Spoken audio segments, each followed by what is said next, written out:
NLRC, listen. Mag-issue kayo ng panibagong writ of execution emanating from the latest decision of the Supreme Court, and then ihampas natin dito sa dalawang to. Alam niyo ho ba, Mr. Consunji, na itong abogado nyo na memeke, and yet, andito pa rin siya, pinapayagan niyo siya? Your Honor, because... Sabi mo, meron kayong policy. Yes, sir. Show us that policy. Nasaan? Show us. Nasa procedures ho ng... No, kaya nga, show us that procedure in black and white na nagsasabi na kailangan merong second writ. Show us. I do not have one with me. No. No, kung wala ka may pakita, then you're lying to me and I'll hold you in contempt. Pag wala ka may pakita, pakukulong kita. Why did you sell this land, itong mga units, habang pending pa yung kaso sa Korte Suprema? Now that the Supreme Court has decided on it, that this entire property belongs to the workers, what now are you going to do with the unit owners? How are you going to settle with the unit owners? Of course, Your Honor.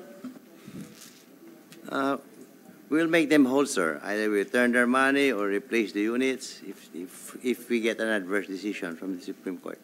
Have you talked to them? No, sir.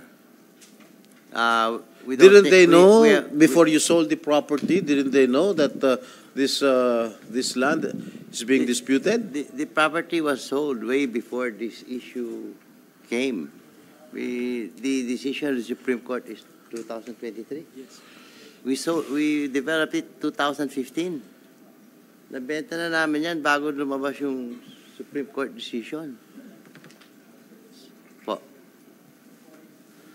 Mr. Chair? Yeah, Senator. Very clear to me na talagang mahilig gumamit ng delaying tactics itong DMCI. In fact, kanina bago ako bumaba, I was gonna make a statement na sasabihin ko, itong si Mr. Consunji, he's a respectable businessman na pinundan niya yung kanyang negosyo dahil sa hard work, honesty and all. Pero base sa nakikinig ko kanina, lahat ng mga yon nabura. Yung magagandang impression ko about you personally, biglang nabura. That's just my opinion.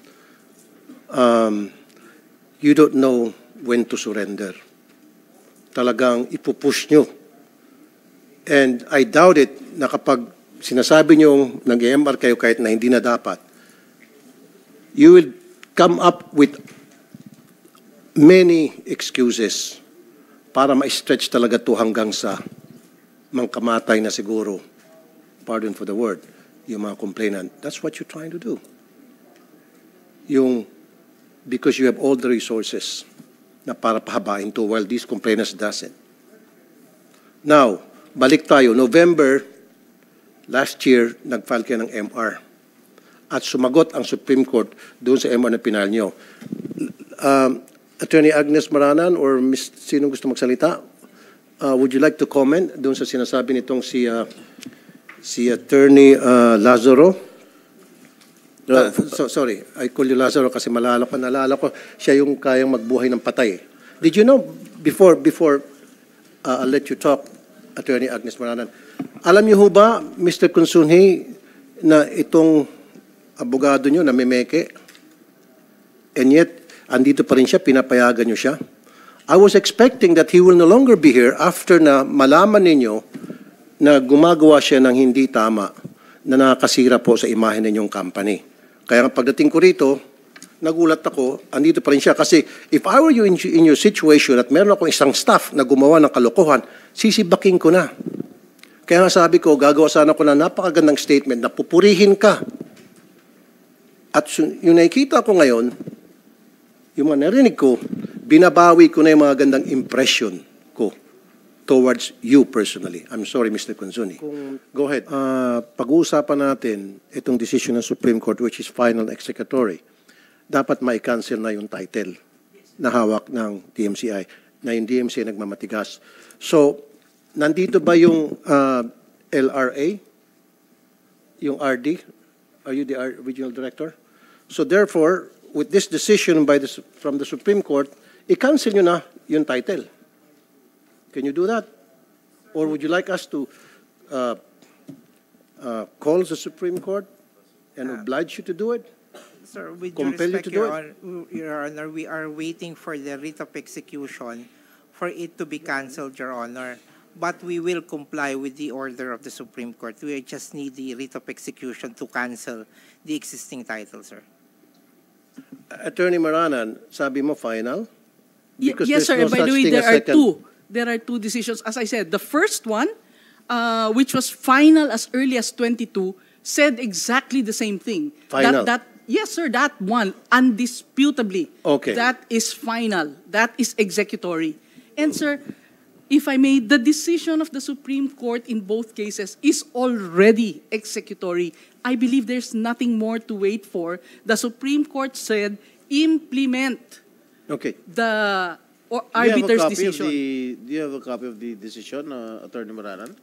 That it says that it is already final and executory? Meron po. Apologies. what- Personally, I don't have it. But I have this, that is the November, sir. Meron po kayo. yes, November. Do you have a latest order of the Supreme Court?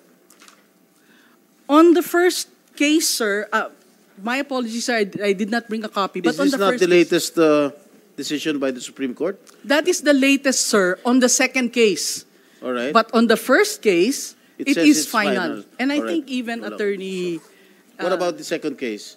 On the second case, sir, that is the latest resolution. And it is our position, sir, that a second MR, if it was filed, is a dilatory tactic because there is a clear rule. Can you provide us a copy of the first the decision on the first case, Attorney Maranan? Yes, sir. And please read the dispositive portion.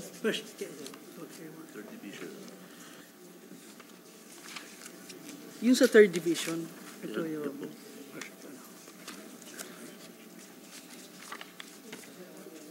Ito yung decision.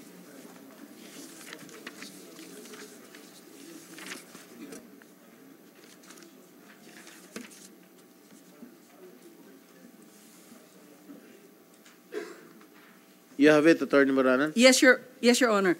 I am holding the decision of the court dated, this is in GR number 221978. It was a case which was resolved by the third division, and this order, sir, is dated April 4, 2022. And the dispositive portion of this order, which is the first case, says, wherefore, in view of the foregoing, the instant petition filed by DMCI is denied. The decision dated June 5, 2015, and the resolution dated December 15, 2015 of the Court of Appeals affirming the April 3, 2013 resolution and the September 26, 2013 order of the LRA in consulta number 5208 are affirmed. For reference, sir, the decision, the last sentence of this decision says, the NLRC's order dated January 4, 2011, and the entry of judgment in that case dated July 19, 2011 are registrable. Meaning, sir, if they are registrable, they can now be implemented. And as I mentioned earlier, sir, that January 4, 2011 decision of the labor arbiter was very clear. It said the title which DMCI secured should be canceled. Why did you not implement the first writ of execution issued by NLRC? At saka ang tanong, meron bang TRO? Doon sa There rin. was no temporary restraining order. Sige, magturuan kayo. Sige, turuan kayo. Your Honor, what went up to us was called a consulta as to the registrability of the decision of the NLRC. In consulta number 5208, we agreed with the NLRC that their order is registrable. Hindi ho kami kumontra. Attorney Elizalde, Yes, sir. huwag kang lumayo. Oo. Ang pinag-uusapan na natin dito ay yung writ of execution that was issued by NLRC para makancel na po yung title. Ang sinasabi nyo, mag-issue ka ng panibagong rate, disregarding the previous rate, para gagawin nyo na yung tama, para makancel na nga yung title. Ang sinasabi ni Attorney Maranan, binibigyan nyo lang ng pagkakataon, itong DMCI, binibigyan nyo sila ng leeway na para makapag-file ng kung ano ng motion, mapatagal yung kaso.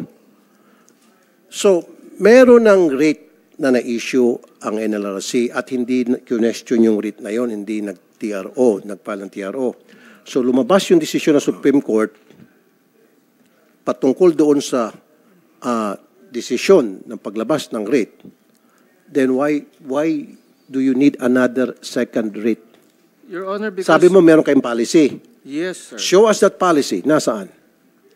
Show us. Nasa procedures ho ng... No, kaya nga, show us that procedure in black and white na nagsasabi na kailangan merong second rate. Show us. I do not have one with me. No. No, kung wala ka may pakita, then you're lying to me and I'll hold you in contempt. You're lying. Gusto mo makulong? Your Honor, No, sabi mo, huli ka na eh. Sabi mo, that's not part of your procedure. Kailangan mag-issue ng second rate because that's part of your procedure. Where is that procedure? Where does it say doon sa procedure ninyo, sa LRA, na gano'n nga dapat ang sistema? Show me. Pag wala ka na ipakita, nagsisinungaling ka, pakukulong kita sa baba. I do not have a copy, Your Honor. Why? I did not bring any... Then call it. Call somebody. Call them. Right now. I'll give you 15 minutes. Make a phone call. I'll check, Your Honor. Thank you. Call. Sige. Nasaan yung procedure na yun? Kasi pag may nakapakita ka ganun black and white, then it's a different story. Pag wala ka may ipakita, pakukulong kita sa baba. Sige. Call them.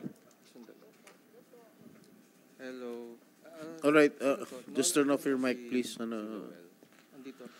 All right, while waiting for the...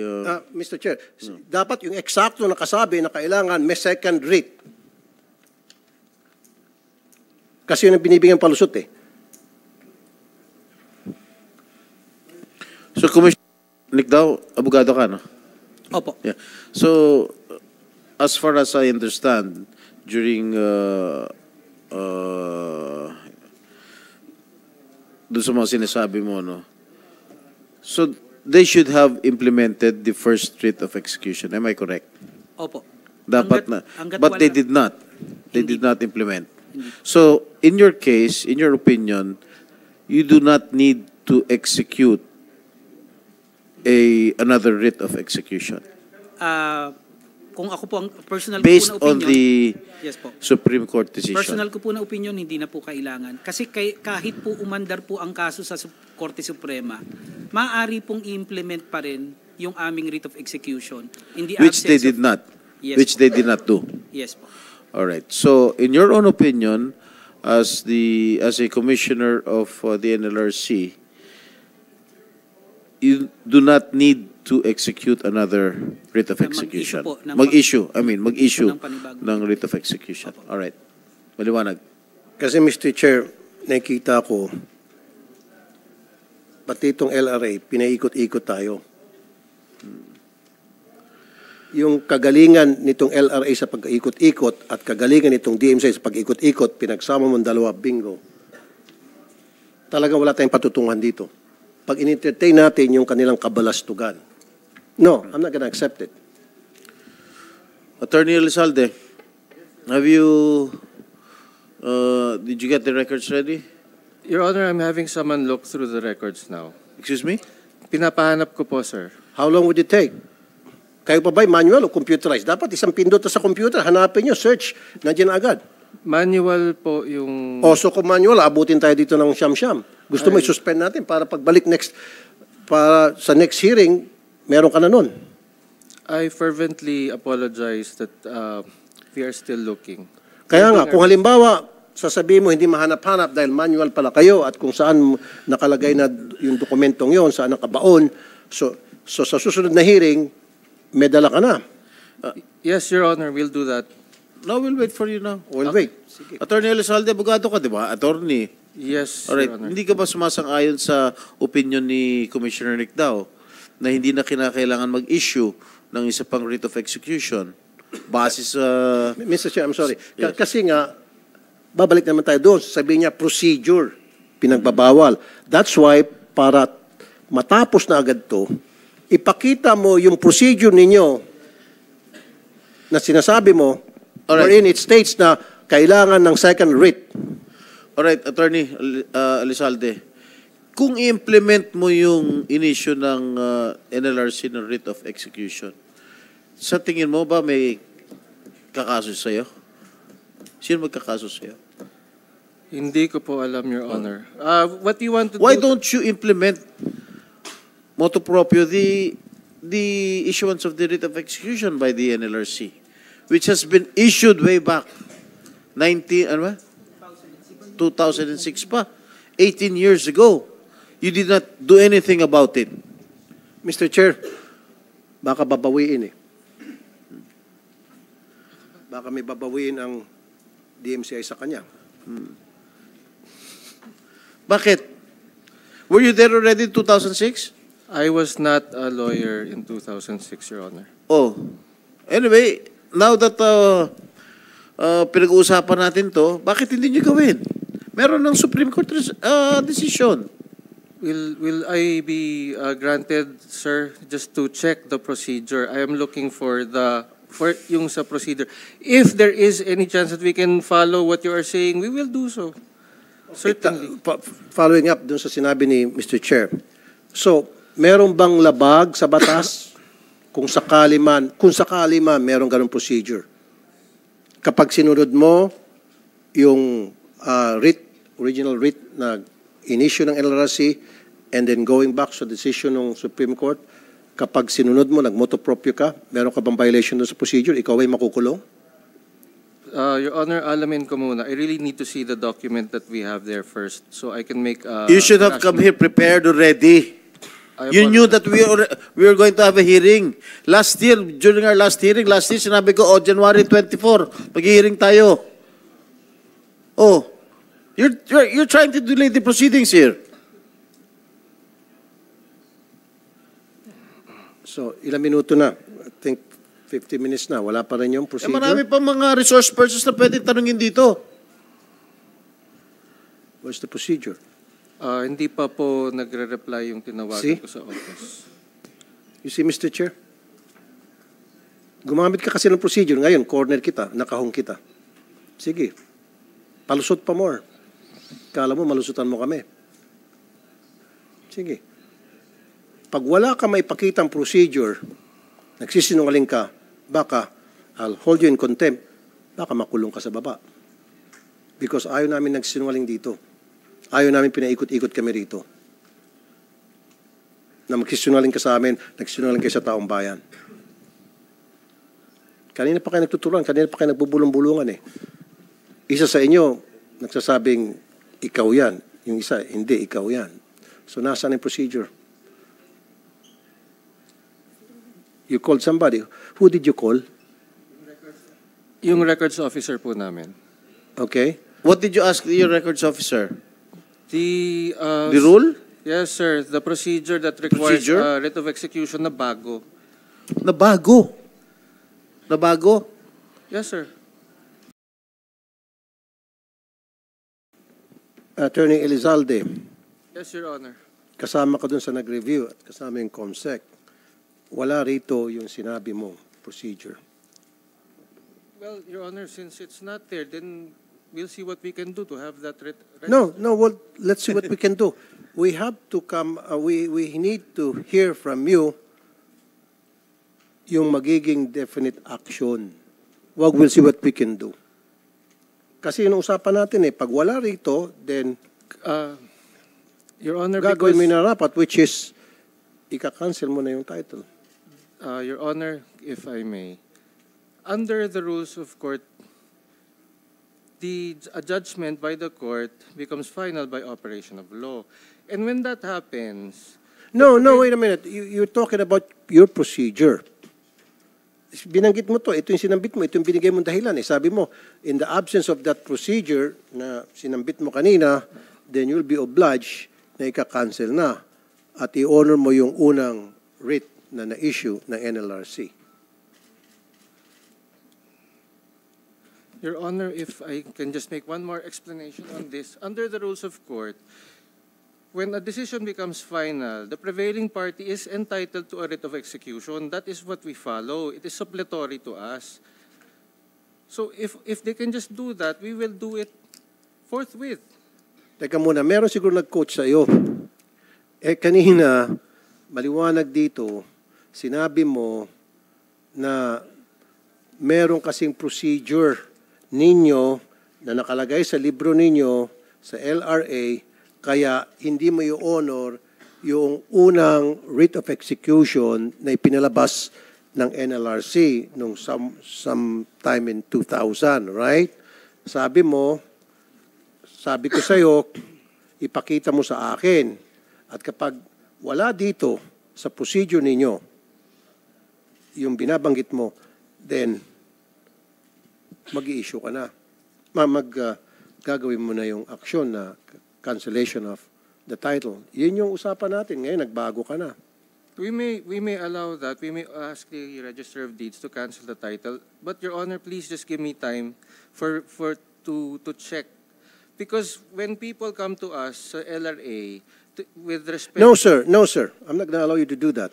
Usapan kanina very clear di ba? And you're a lawyer. Attorney ka, di ba? At ikaw mismo nagsalita dito na merong procedure na kailangan magkaroon ng second writ. At sabi ni NLRC, hindi na. At sabi mo, hindi. I'm sorry, pero nasa procedure kasi namin na hindi pwede. Kailangan talaga ng second writ. Sabi ko, sige, kanina mo pa binabanggit yung procedure. Show us that procedure ninyo sa LRA. Sabi mo, sige. Sabi ko, tawagan mo. Kaya nga, pinatawag ko sa'yo, tumawag ka. Sabi ko, paano kung wala dyan yung procedure na binabanggit mo? Kahon na kita. Sabi mo, sige, then gagawin ko na yung pagka-cancel. At i-honor ko yung unang writ. Yun yung usapan eh. Ngayon, nagbabago ka na naman. Very clear yung kanina, sir.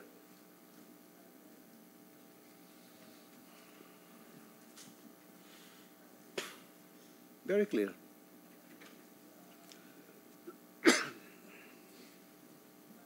Wala rito. At yun ang usapan natin. I think there is no reason for you not to comply with it, Attorney Elizalde, Your Honor. Elizalde. Oo. Ba't hindi nyo na-comply? Nagsayang pa tayo ng oras. Di ba? Nagtawag tayo, pati ikaw, inimahimay mo to, wala tayong nakita. Contrary to dun sa sinabi mo. So, ibig sabihin, gumagawa ka lang ng procedure. Ninyo, sinabi mo meron, yung pala wala. Magkasama ba kayo ni Attorney Garcia? No, sir. He's from the RD. I'm from the Central You are Office. from? Central Office po kami. Oh. So, director ka ng Registry of Deeds, tama? No. Okay. Sino ba ang dapat nagka-cancel ng... Yung Register of Deeds. Okay, Register of Deeds. So, cancelin mo. Yes, sir. Provided, sir, they submit to me the writ of execution, sir. God damn. Ano, provided? Sir, the writ of execution, Kasasabi sir. na nga lang niya, yung original writ of execution. Okay. Yes, sir. So, isubmit mo yung original writ of execution, then he will oblige at ika-cancel na niya. Pararating ko po rin sa labor arbiter na Okay. nag-hear. When? Balik ko po ng opisina. Thank you. Bigay mo kaagad? Opo, ang mag-i-issue po kasi, ang magbibigay po kasi nun ay yung labor arbiter. Hindi po kami sa commission. It's just a Xerox copy, di ba? Yes po, siguro certified true copy. Certified true copy. Ipadala nyo. And then you will comply right away, Attorney Yes, Your Garcia? Honor. Yes, Your Honor. Thank you, Attorney Once you receive the original writ of execution, Yes, Your Honor. certified true copy, Yes, Your which was Honor. issued last 2006, Kung hindi po 2006, 2012 pa. 2012, more than a decade ago. Yes, Your Honor. That's still valid, correct? I would accept, Your Honor. You will accept it, even it's a decade ago. Yes, sir, because it will be in line with the decision. I will Correct. be justified In line with the decision of the Supreme Court. Supreme Court. All right. Dapat itong si Attorney Garcia, gawin natin itong, yung, ano bang pinakamataas sa, Register of Deeds. Dapat ikaw na yon. Magaling ka. Sige. Okay. Mr. Chair. Okay. Nasatisfy na natin yung, the reason why we're here is dahil napanalo na yung complainant and ika-cancel na yung title. Thank you kay Mr. Garcia. Then, tapos ng boxing, ika nga. Thank you, sir.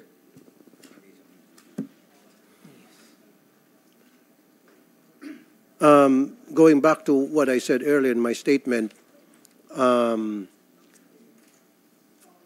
hindi ko na po mabilang ang dami ng mga lumapit sa akin, umiiyak. Dahil